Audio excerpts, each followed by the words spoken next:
না, আল্লাহর রহমতে ও সিঙ্গাপুরে গিয়েও আপনার চেক আপ করেছে এবং আল্লাহর রহমতে আপনাদের দোয়ায় সবকিছু ঠিক। বলেন, সিদ্ধান্ত হয়েছে অনেক এনসিএল বিসিএল এর এবং ডিসেবিলিটি বিরাটের সিদ্ধান্ত হয়েছে, কি হলো ভাই একটু বলতে চাই। হ্যাঁ, আমরা ওই বিসিএল যেটা শুরু করার কথা ছিল মেতে, বাট মেতে আমাদের হঠাৎ আপনার গত এক মাসে আপনার শিডিউল অনেকগুলো চেঞ্জ হয়েছে। আপনার টিম আসছে, তারপরে এই টিম, তারপর হলো যে আপনার অ্যামাজন টিম, এগুলোতে আমরা ভেন্যু পাচ্ছি না বিদায় আমরা বিসিএলটা করছি জুনের 15 তারিখ থেকে জুলাইয়ের 2-3 তারিখের দিকে শেষ হবে। তো সেটা আমরা জানি যে এটা একটু ওয়েদারে একটু প্রবলেম হবে প্লেয়ারদের, বাট করার কিছু নেই। কারণ সব দিক দিয়ে আমরা তাকে এটা করেছি, যেটা বিসিএল যেটা শুরু হওয়ার কথা ছিল মেতে, সেটা আমরা এখন জুনের 15 তারিখ থেকে শুরু করছি এবং এটা টেস্ট ভেন্যুতে করবো আমরা, ঢাকা, চিটাগং বা সিলেট, ভালো জায়গা। আর যেটা হলো যে আমাদের যে ন্যাশনাল চ্যাম্পিয়নশিপ যেটা চলছে সেটা এখন আপনার সেকেন্ড রাউন্ডের পর্যায়ে আছে, সেটা মোস্ট প্রবলি আমরা ফাইনাল করে দিচ্ছি আপনার 4, 5, 6, এটা মোস্ট প্রবলি আমরা কক্সবাজারে করব। তখন আমাদের চিটং এবং ঢাকা দুটোটা ভেন্যু কিন্তু আপনার ব্যস্ত থাকবে। আর সবচেয়ে ইম্পর্টেন্ট যেটা হয়েছে সেটার জন্য প্রচুর আমি ফোন পাই, প্রচুর রিকোয়েস্ট আসে, সেটা হলো ডিজাবেল। কারণ আপনারা জানেন ডিজাবেলটা একটা ভালো সম্ভাবনা আছে, যদি আমরা ডিজাবেলদেরকে ক্রিকেটটা যদি ভালোভাবে চালু করতে পারি, একটা ওয়ার্ল্ড মানে যেভাবে আমরা অপরচুনিটি পাই ওয়ার্ল্ড চ্যাম্পিয়ন হওয়ার একটা সম্ভাবনা আছে। কারণ সেটা বাংলাদেশের ডিজাবেল প্লেয়াররা কিন্তু স্ট্যান্ডার্ড অনেক ভালো। তো এখানে আপনার তিনটা আছে, একটা হলো ডিজাবেল যারা প্রতিবন্ধী আছে, তারপর হুইল চেয়ার এবং ব্লাইন্ড। তো আমরা এই তিনোটা টুর্নামেন্ট করার চেষ্টা করব এবং উইদিন 15-20 দিন পর পর আমরা প্রত্যেক বছর একটা করে টুর্নামেন্ট করব। তো আপাতত আমরা একটা সিস্টেম করেছি, কারণ এর আগে আমরা 2-1বার ট্রাই করেছি, বাট এটা বিভিন্ন জনের নামে বা বিভিন্ন ব্যক্তিদের নামে টিমটা আসে।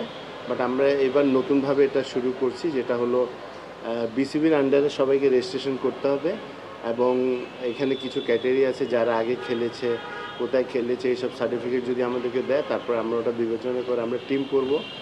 টিম করার পর যারা ভালো খেলবে ওখান থেকে আমরা যেমন বিসিএল যেটা করছি, আমরা ঠিক ওইভাবে একটা ফ্র্যাঞ্চাইজি টিম করব এদেরকে নিয়ে, এবং ওখান থেকে যারা ভালো করবে তাদেরকে আমরা ন্যাশনাল টিমে পিক করব। এবং এটা করার উদ্দেশ্য হলো যে বিভিন্ন জায়গায় বিভিন্ন নামে কিন্তু বাংলাদেশ নাম দিয়ে কিন্তু ট্যুরটা গত 8-10 বছর দেখেছি, সেটাতে কিন্তু অনেক সমস্যা তৈরি হচ্ছে। বিদায় আমরা এটা একটা গুছিয়ে করার চেষ্টা করব এবং আল্লাহর মতো সবাই যদি সহযোগিতা করে, তাহলে এটা একটা ফিউচারে খুব ভালো একটা টুর্নামেন্ট এবং দেশের জন্য ভালো জিনিস হবে।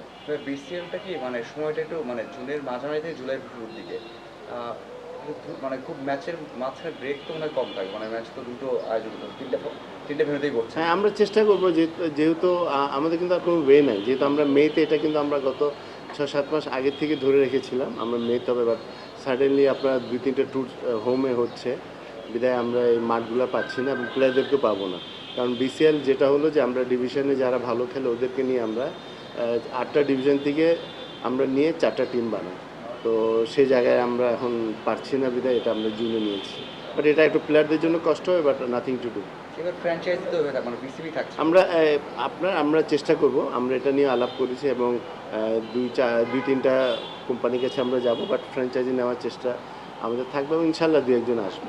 হ্যাঁ, মানে তারা মানে সবাই তো পাবেন না মনে হয়, মানে এমনিতে মানে প্লেয়াররা। না, জুনে হলে আমরা পাচ্ছি, বাট মেতে হলে আমরা অনেককে পাবো না। জুনে আমরা টেস্ট প্লেয়ারদেরকে অ্যাভেলেবেল।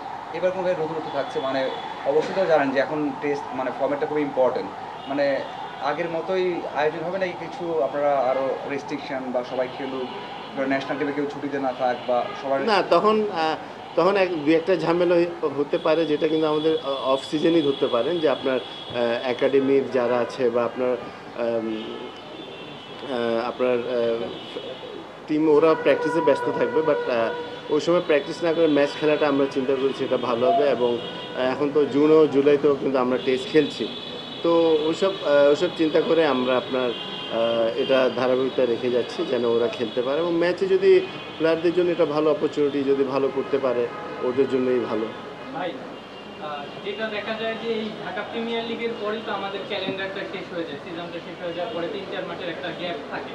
ওই গ্যাপটা আসলে প্লেয়াররা এবার পাচ্ছে না, তারা টানা খেলার মধ্যে আছে। আবার ঢাকা প্রিমিয়ার লিগের পরে এই দলের সিরিজ, তারপরে আবার বিসিএল।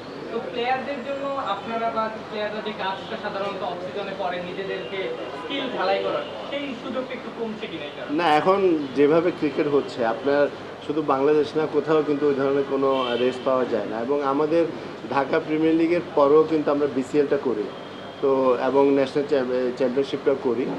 তো এটা থাকবে। এবং আমাদের সিজন তো মনে করেন 8 মাস থাকেই, আপনার তার তো 3-4 মাস তো যেটা বৃষ্টির জন্য আমরা বন্ধ রাখি, তখন আমাদের ট্রেনিং চলে আন্ডার 19 থেকে শুরু করে ন্যাশনাল টিমে।